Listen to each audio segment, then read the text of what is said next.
Chunk, I hope that was your stomach. No. That's the it. Sounds like Kong. Part of it's human. Come on. Want to see it? Don't worry. Just change the wall. A bunch of daring kids go looking for buried pirate treasure in the Goonies, the new adventure produced by Steven Spielberg. It's one of the new movies you're going to be reviewing this week on At the Movies. I'm Roger Ebert, film critic of the Chicago Sun-Times. I'm Gene Siskel, film critic of the Chicago Tribune. In addition to Goonies, we'll also be reviewing Prizzi's Honor, a mobster comedy and love story starring Jack Nicholson. Also, Movers and Shakers, a comedy about the movie business starring Walter Matthau. But first, Roger begins with this week's latest teenage comedy. And it's called Secret Admirer. It's a comedy about anonymous love letters, a whole series of letters that fall into the hands of the wrong people at the wrong time, are read by the wrong persons, inspiring one teenage romance, destroying another one, and almost breaking up two marriages. The hero of the film is a teenager who's in love with a blonde bombshell and who is loved by another girl who he hardly notices except as a good pal. She's the one he can always talk to. He can confide in her. And in this scene, the pal has been ghostwriting the kid's letters and doing such a good job that the sexpot wants to go out with him. Please, Tony, you gotta tell me who this is. All right. You want to meet him tonight?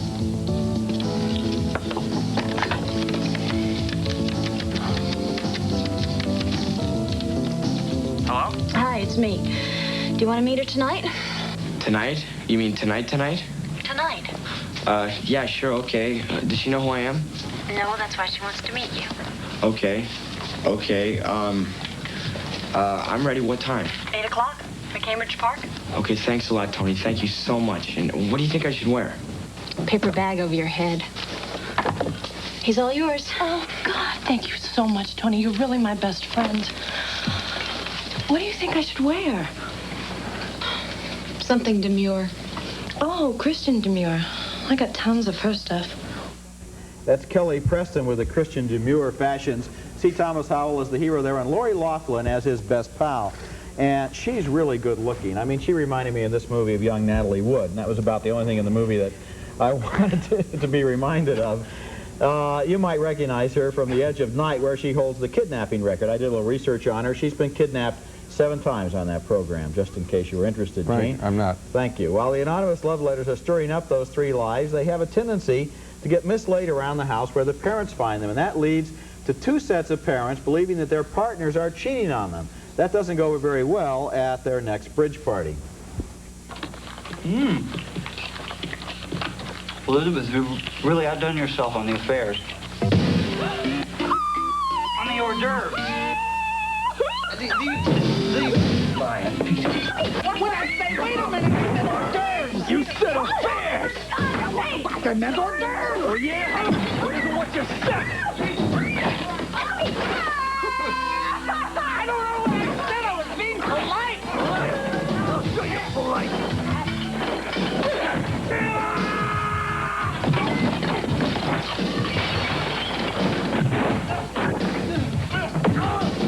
Crank it up.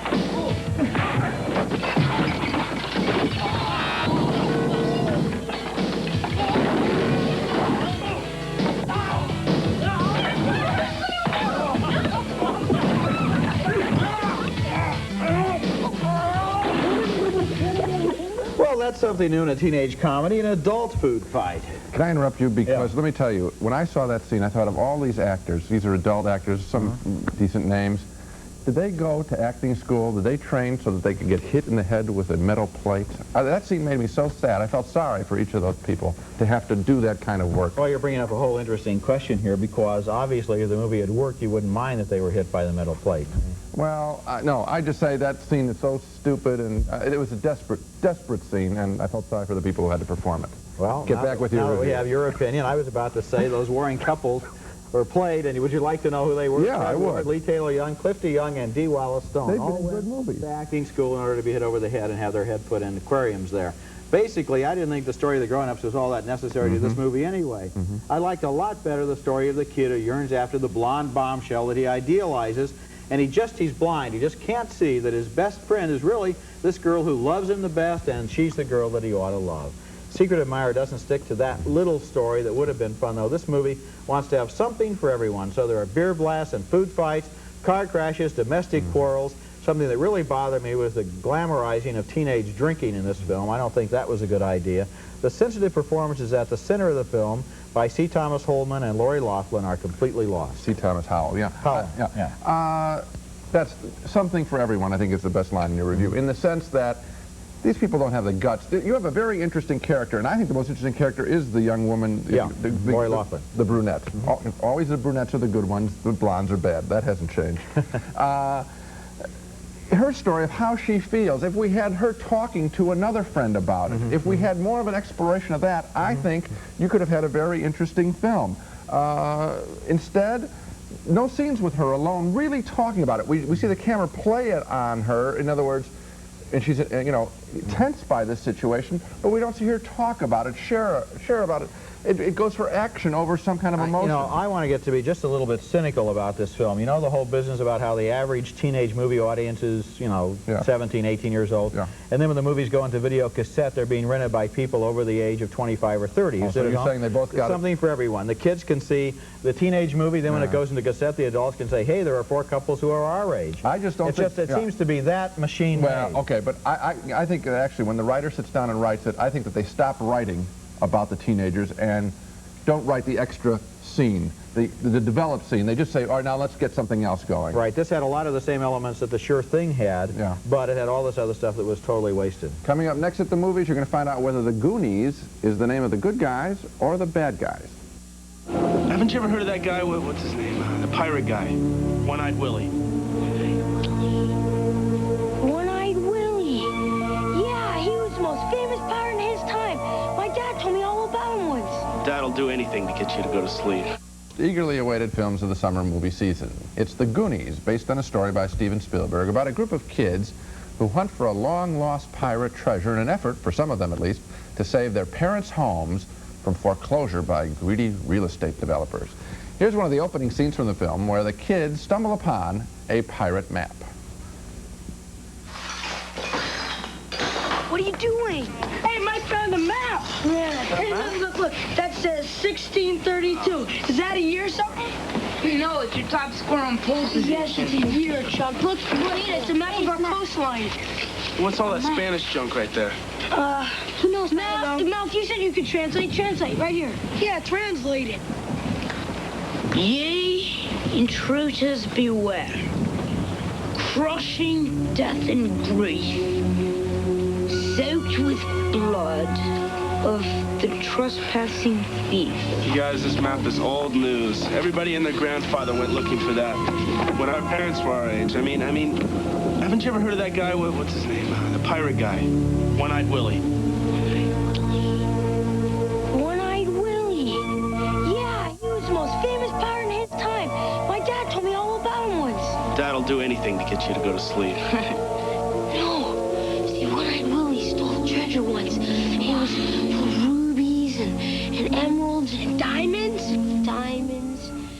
Now, much later in the film, the kids get closer to all those jewels in a cave. But the whole place, just like in Indiana Jones, has been booby-trapped. Guys, please, don't move. Don't move. You guys, don't move back there. Don't move. Let's freeze. Guys, you guys.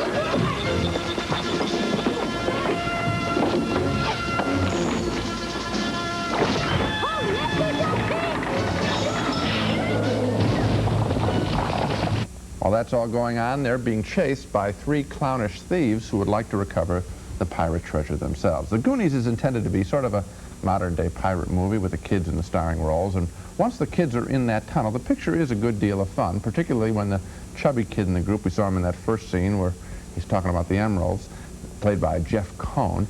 He forms sort of a friendship with a nice monster down in the tunnel, and that is kind of cute because it gives us a little rooting interest in them recovering the treasure, or at least in those 2 characters surviving. But the big problem with the Goonies is that it takes forever to get this story underway.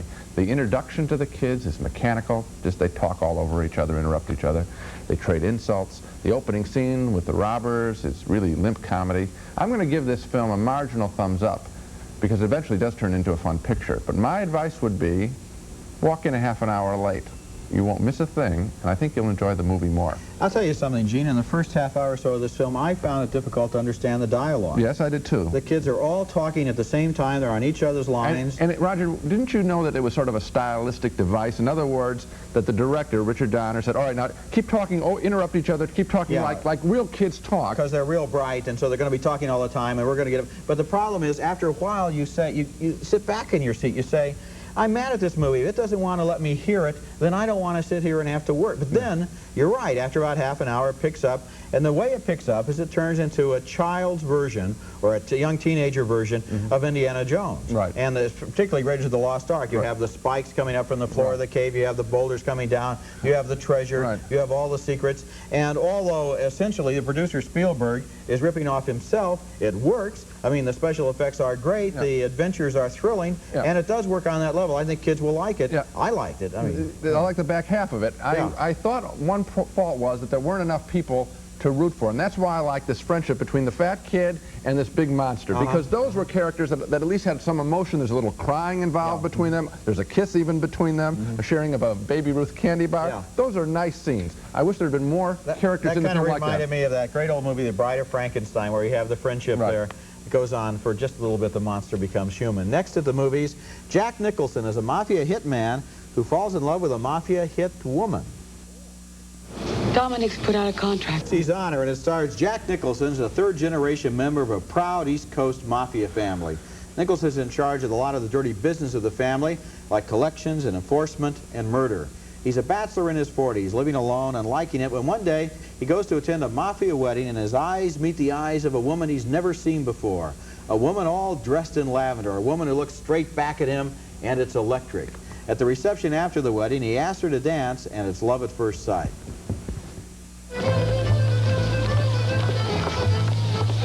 Some spread, huh? Haven't I seen you before?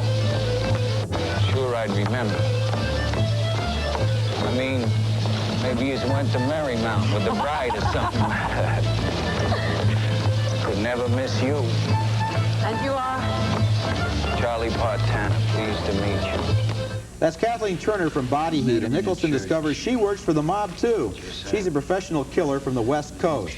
Completely confused, he turns for advice to a former girlfriend he thinks he can trust. She organized a scam at Vegas.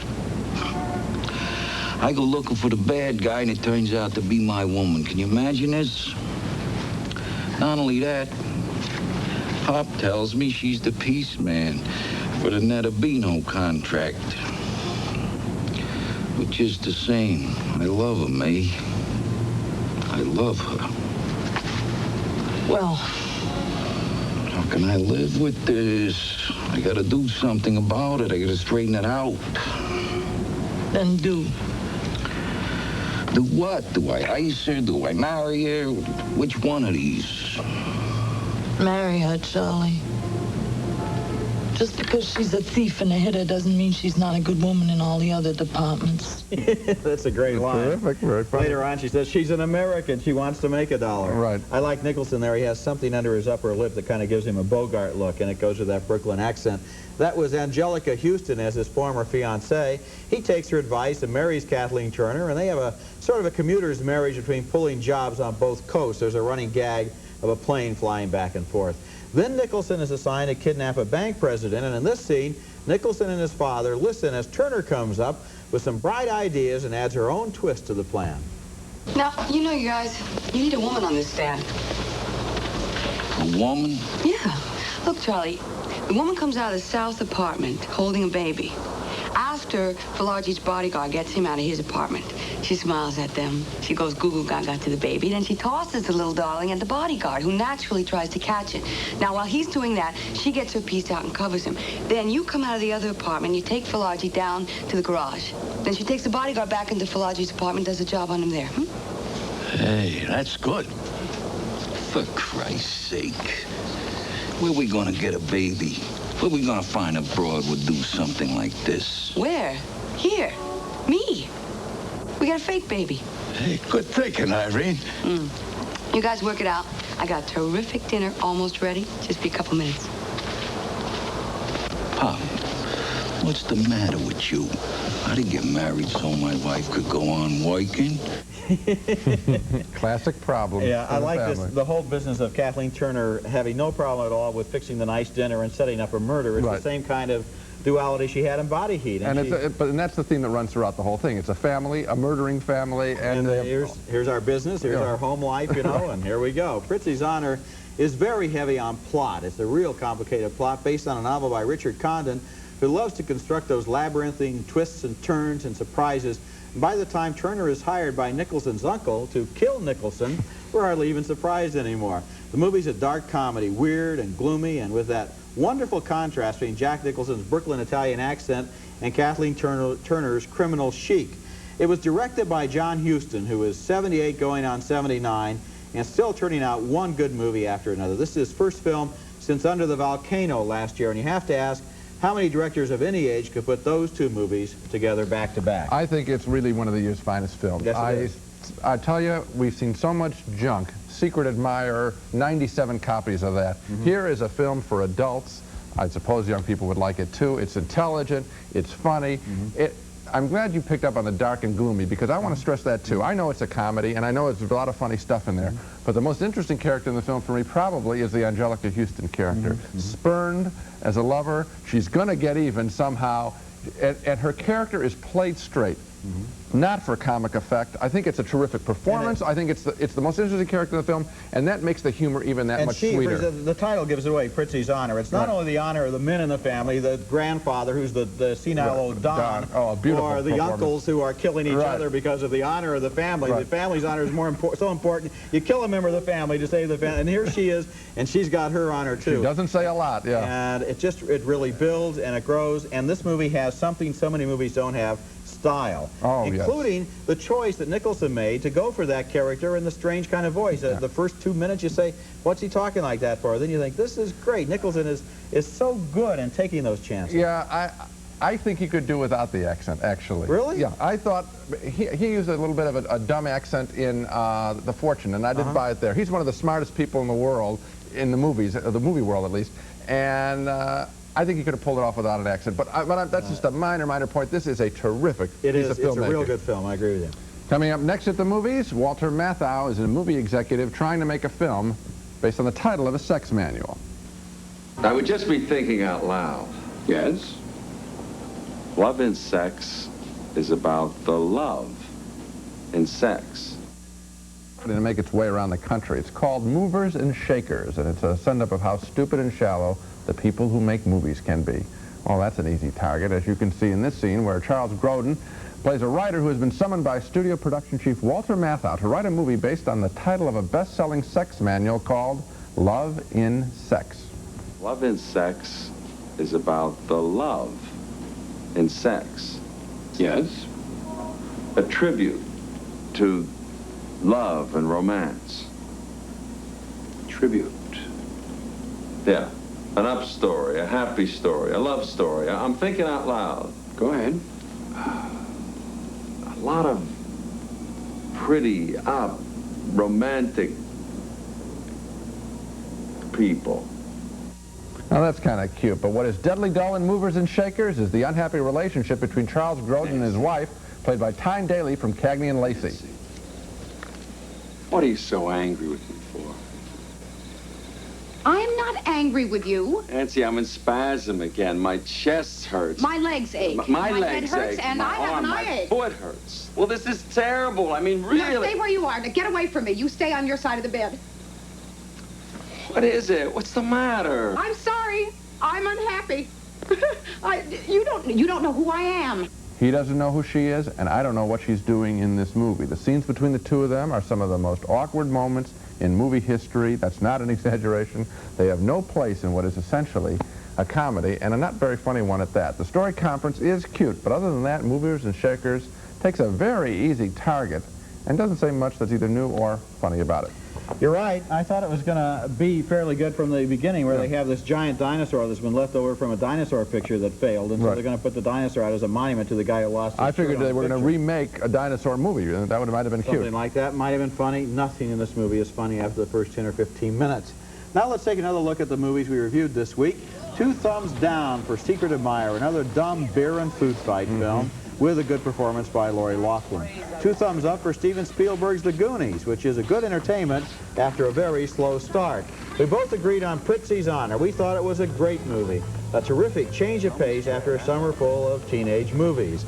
And finally, 2 thumbs down for Movers and Shakers, the Hollywood comedy that goes nowhere. So Prizzi's Honor, right? There is something for adults to see this week at the movies. Adults and anyone who loves of movies. Intelligence, which includes a lot of teenagers who don't like these teenage movies any more than we do. That's it for this week. Next time we'll be back with reviews of Cocoon, an adventure story about some old folks meeting some magical, even older folks from another planet. And we'll also look at the new sequel, Return to Oz. And until then, we'll see you at the movies.